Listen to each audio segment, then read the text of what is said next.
Good morning friends, welcome to my channel real commerce hub. जैसा कि हम लोग सब्सिडी बुक पार्ट 2 पर है, उसमें हम लोग कल परचेज बुक क्लियर कर लिया था। आज हम लोग सेल्स बुक पढ़ने वाले हैं ना। तो जानते हैं हम लोग सेल्स बुक होता क्या है, सेल्स बुक की कॉलम कैसी होती है और इसमें पोस्टिंग कैसे किया जाता है। तो आइए देखते हैं हम लोग सेल्स बुक। पहला बात करूँ सेल्स बुक की, तो सेल्स बुक का मतलब होता है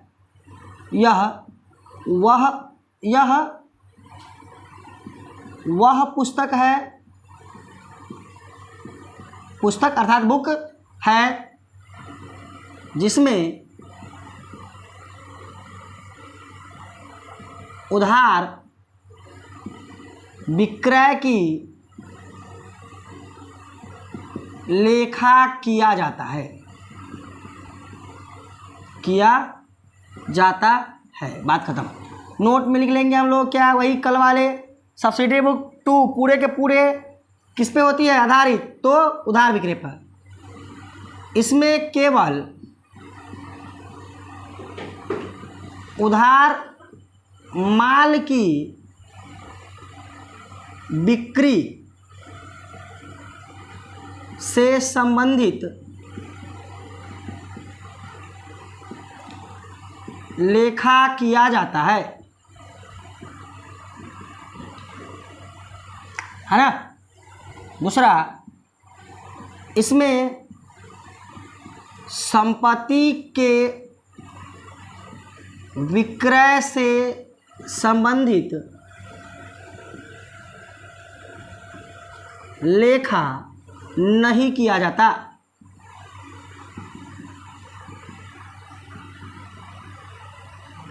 है, हो गया।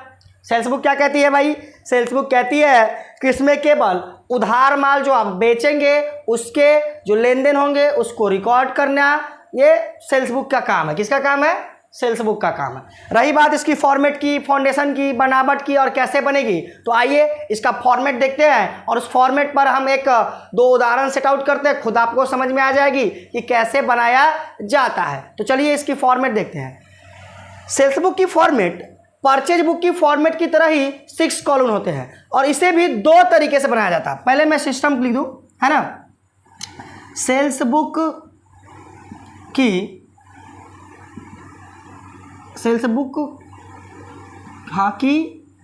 बनाने का तरीका, ये 2 तरीके से बनाया जाता है। पहला simple column,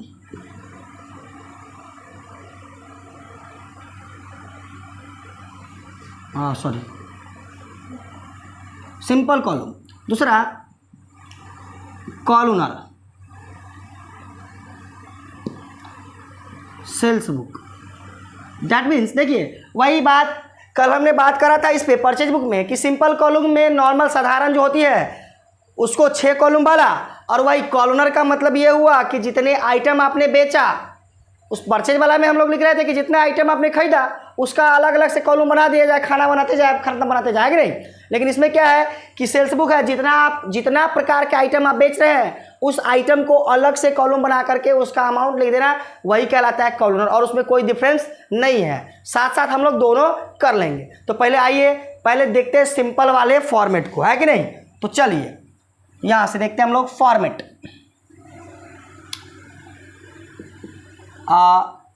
sales book format column, ये देखो वही कल वाली 6, पहला डेट, दूसरा पार्टिकुलर, तीसरा, चौथा, 5वां और 6ठा। ये क्या अपना, यह है सेल्स बुक, है ना। पहला होता है डेट का, वो लिख लेंगे हम लोग। दूसरा पार्टिकुलर्स। तीसरा जो हम लोग लिखे थे कल इनवॉइस नंबर, वहाँ इनवॉइस नंबर इसलिए लिखा गया था क्योंकि वहाँ पर स्लिप हमें परचेज करने वक्त मिलती है और वो अंदर की दिशा में आता है, इसलिए उसको कुछ हम लोग नहीं बोलते हैं। लेकिन थोड़ा डिफरेंस करने के लिए कि वो इनवॉइस नंबर और इस इनवॉइस नंबर में थोड़ा अंतर है, इसलिए यहाँ पर आउटसाइड इनवॉइस नंबर लिखा जाता है। देख लीजिए यहाँ लिखा जाएगा आउटसाइड इनवॉइस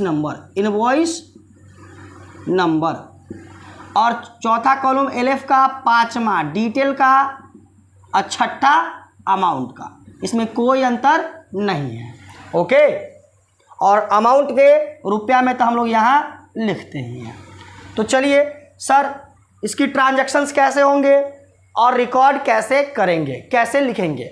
तो वही बात, ना तो ये कैश बुक की जैसा होगा और ना ही नॉर्मल जर्नल एंट्री के जैसा, क्योंकि नॉर्मल जर्नल एंट्री में भी एक अकाउंट डेबिट को लिखते थे और दूसरा लिखते थे टू, मतलब क्रेडिट, और कैश बुक में भी हम लोग डेबिट साइड में 2 से और क्रेडिट साइड में 22 से पोस्टिंग करते थे, है ना, या एंट्री करते थे।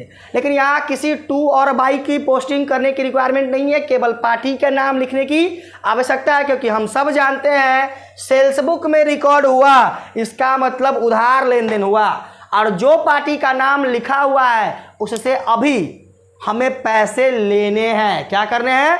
लेने हैं। तो उसे क्रेडिट करने की आवश्यकता होती नहीं, और टोटल बैलेंस सेल्स हमारा ऑलवेज क्रेडिट होता है, इसलिए टोटल बैलेंस जब भी करेंगे हम लोग तो क्रेडिट बैलेंस को दर्शाएंगे। तो चलिए एक दो उदाहरण देख लेते हैं।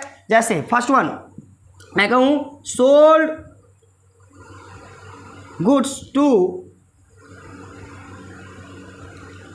Ramesh sons and company. Rice बेचा मैंने उसको राइस बेचा 10 quintal rice at the rate 1000 per quintal. फिर 15 क्विंटल वीट बेच लिया, गेहूँ, एट द रेट 1200 पर क्विंटल। एक ट्रांजैक्शन, मान लो ये डेट 2022 की है और कहानी इसी मंथ, मान लो कि ये सितंबर 11 सितंबर की कहानी है। चलो सितंबर 12 को फिर मैं दूसरा बात करूं, दूसरा उदाहरण कि गुड्स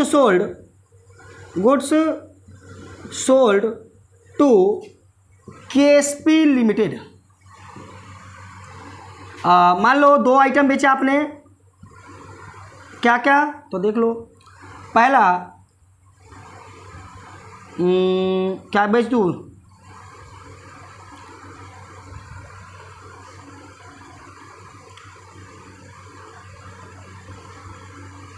बोलो क्या बेच दूँ? दाल, चलो हटाओ, चीनी, शुगर। तो 10 kg sugar eight the rate मान लो 150 रुपये kg, है ना, पर kg का दाम है वो। दूसरा, और 5 kg T eight the rate 450 रुपये kg पर kg। इतने आइटम, 2 उदाहरण, इसी से काम चल जाएगी, हम लोग टोटली समझ जाएंगे। ध्यान देना है, ट्रांजैक्शन में एक चीज़ होना चाहिए। पहला नियम कि उधार होना चाहिए, दूसरा नियम कि गुड्स होना चाहिए। देखो यहाँ लिखा हुआ है सोल्ड गुड्स सोल्ड। अगर आप संपत्ति बेचते हैं तो संपत्ति बेचने की लेखा सेल्स बुक में नहीं होगी, है ना, केवल माल बेचने की लेखा होगी। तो चलिए इस माल को हम पोस्टिंग कैसे करें सर? तो वही बात, डेट वाला क्या है 2022, तो 2022 को लिखेंगे यहाँ 2022। सितंबर मंथ की है तो सितंबर 11 पहला। किसको बेचे हैं? तो देखो किसको बेचे हैं, रमेश सन्स एंड कंपनी। तो सीधा उनका नाम लिख देना है हमें, रमेश सन्स एंड कंपनी, और आगे कुछ नहीं लिखना, कोई डेबिट क्रेडिट नहीं, क्योंकि हम सब जानते हैं कि रमेश सन्स एंड कंपनी को उधार माल बेचे हैं तो उससे पैसे लेने हैं। ओके, तो चलिए जानते हैं कि अमाउंट कितना सर? तो अमाउंट देखो क्या क्या बेचे आपने, 10 क्विंटल राइस 1000 रुपये पर क्विंटल। तो यहाँ लिख देंगे 10 quintal rice at the rate 1000 per quintal. कितना हो जाएगा? डिटेल में लिखो, 10 गुने 1000 बराबर 10,000। और क्या बेचे हैं? 15 quintal wheat eight the rate 12,000 पर क्विंटल 1200 रुपये पर क्विंटल। तो कितना? 15 गुने 1200 अमाउंट हो जाएगा 1500, 1500, 15 दूना 30, 15 3 18, 18,000 रुपये। टोटल अमाउंट जोड़ो तो 28,000 रुपये। अर्थात आपको रमेश एंड सन से कितने रुपए लेने हैं तो देख लो 28,000 रुपये तुम्हें लेने हैं। ओके, चलो थोड़ा आगे बढ़ते। हाँ, वहाँ हम लोग एक लाइन देकर पैकअप करते थे, यहाँ लाइन देकर पैकअप कर भी सकते और ना भी, समानता नहीं करना, कोई दिक्कत नहीं है। लास्ट जो यहाँ होगा उसके थोड़ा नीचे से एंट्री कर लेना, क्योंकि बुक ने पैकअप नहीं करा है। ओके, तो चलिए आगे देखिए दूसरा उदाहरण। 12 सितंबर को goods sold to KSP limited, किसको बेचे हैं? KSP limited. तो थोड़ा नीचे लिखाओ सितंबर 12 को किसको बेचे हैं? तो केएसपी लिमिटेड। क्या क्या बेचे हैं तो देख लो, थोड़ा इसको बढ़ा लेते हैं हम, कॉलम को थोड़ा लो। क्या क्या बेचे उनको? 10 kg sugar eight the rate 150 kg, 150 पर केजी, 150 रुपये पर केजी, ये पर केजी में है ना, याद रखना। तो क्या बेचे हम लोग? 10 kg sugar eight the rate 150 पर केजी, चीनी बेचे हैं, है ना। तो कितना? तो 10 गुने 150 बराबर 1500, 1500 का हो गया चीनी। और 5 kg टी बेचे हैं 450 पर केजी, तो 5 kg T eight the rate 450 पर केजी। तो देखो कितना हो जाएगा? तो 5 गुने 450, 5 0 0, 50 25 के 5, हासिल 2, 4 5 20, 2 22, 2250। तो टोटल कितना जोड़ लो? 0 5 के 5 0 0 7 और 3, मतलब 3750 रुपये की हमने उनको माल बेचा। अर्थात 3750 रुपये आज के डेट में हमें उनसे लेने हैं। ओके, चलो आगे देखो। मान लो इतने ही कहानी होता तो क्या करते सर? अब इसको कैसे दर्शाते कि आज के दिन में सेल्स मेरा कितने का? तो चलो उसको भी दर्शा देता हूं मैं, है ना। देखो कैसे। तो पहले इसको थोड़ा पैकअप करते हैं हम, और यहाँ भी एक पैकअप करते हैं। केवल डिटेल वाला को नहीं, अमाउंट वाला को केवल बंद करते हैं, डबल लाइन से। ओके, देखो सेल्स अकाउंट लिखेंगे। अब क्या लिखेंगे? Sales account. और हमेशा सेल्स क्रेडिट होता है, इसलिए CR। क्या लिखोगे?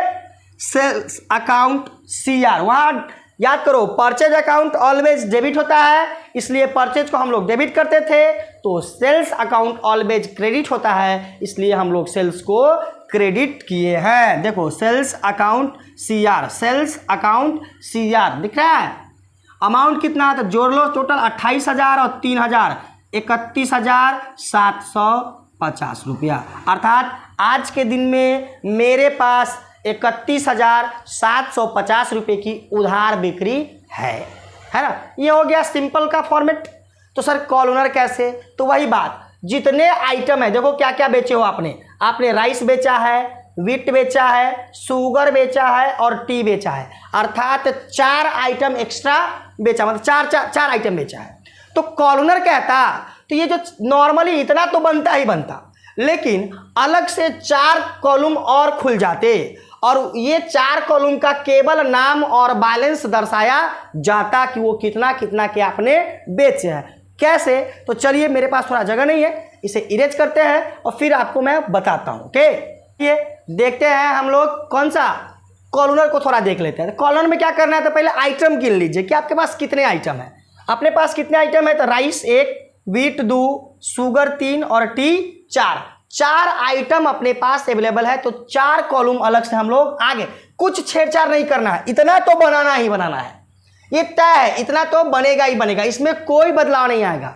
वो सिंपल हो या कॉलनर, सिंपल वाला ऐसे बना लेंगे, और कॉलनर वाला क्या रहता है अलग से, फिर जितना आइटम है उतना कॉलम अलग से खोलो। 4 आइटम तो 4 कॉलम, 1 है ना, 2 3 और ये रहा 4 कॉलम हम लोग खोलिए। पहला राइस बेचे है तो राइस का, व्हीट बेचे है तो व्हीट मतलब गेहूं का, और टी बेचे, सॉरी उसके बाद क्या बेचे है? शुगर बेचे है तो शुगर का, और टी बेचे है तो टी का। हो गया। अमाउंट को सब रुपया में होगा तो रुपया सबका सब में रुपया का साइन देख लो। कॉलम एक बार, है ना। अब देखो यहां देखो अच्छे से, आपने रमेश एंड सन्स को शुगर बेचा है कितने रुपए की, 10,000 रुपए की बेचा है ना। तो रमेश एंड सन्स के सामने शुगर में कितना लिख दोगे, शुगर वाला सॉरी राइस बेचे हैं, सॉरी गलती हो गई, राइस बेचे हैं 10,000 की, है ना। तो राइस वाला कॉलम में आप लिख दो 10,000, हो गया, और कुछ नहीं है, लिख दें 10,000। दूसरा देखो, उन्हीं को रमेश एंड सन्स को ही आपने वीट बेचा है कितने की, तो देखो 18,000 रुपये की, तो वीट में लिख दो इनके सामने सामने कितना, 18,000 रुपये, हो गया खत्म। इन्हीं को बेचे उसके सामने सामने लिख दिए। लेकिन आप केएसपी लिमिट जी को कितना बेचे हम लोग, 15, केएसपी लिमिट जी को मतलब केएसपी जी को कितना बेचे हम, तो 1,500 रुपये की चीनी बेचे। तो चीनी वाला कॉलम ढूंढो, यहाँ देखो राइस व्हीट शुगर, यहाँ और इसके केएसपी के थोड़ा नीचे, यहाँ इसके सामने सामने, यहाँ कितना 1,500 रुपया, वो लिख दो, हो गया। और उन्हीं को केएसपी को ही आपने 5 केजी टी भी बेचा है लगभग 2,250 रुपये की, तो यहाँ लिख दो 2,250 रुपये, हो गई कॉर्नर। बस इतना ही होता है कॉर्नर में करना, और कुछ नहीं करना होता है। ओके, अब देखो आप कैसे, तो भैया इसको फिर पूरा बंद करो, जब अकाउंट बंद हुआ तो इसको बंद, जैसे सबको टोटल कर देते हैं, कितना हुआ। तो आज के दिन में आपने राइस कितने का बेचा था, 10,000 टोटल, व्हीट कितने का बेचा है, तो 18,000 टोटल, है ना। और शुगर कितने का बेचा है, तो 1,500 टोटल, और टी कितने के बेचा है, तो 2,250 रुपये की टोटल। देख लो आप अच्छे से एक बार, हो गया ना। हाँ, जितने आइटम होता है बार बार, मान लो कि मैंने सिर्फ दो आइटम का उदाहरण बताया, क्या जरूरी है दो ही बंदे को उदाहरण, सवाल में दो ही चीज़ हो, बहुत सारे चीज़ हो सकते हैं, तो बार बार आएंगे। जैसे मान लो इसको बेचे थे हम 10,000 के चावल, है कि नहीं, हो सकता है केएसपी सर को भी बेच सकते थे 10,000 का चावल, है कि नहीं, और अदरवाइज किसी और को भी बेचते, तो उस सब अमाउंट को जोड़ कर लिखते कि आज के दिन में चावल कितना का बिका है उधार में, है ना। तो यही है अपनी सेल्स बुक। ओके, हो गई सेल्स बुक, खत्म हो गया, प्रॉब्लम खत्म, है ना। तो चलिए ऐसे ही हमारे वीडियो को वॉच कीजिए, शेयर कीजिए, सब्सक्राइब कीजिए, है ना, कमेंट भी कीजिए कि कहीं पर आपको कोई मिस्टेक होती है हमसे, वो भी बताइए। ओके, तो चलिए कल तक के लिए बाय, थैंक यू।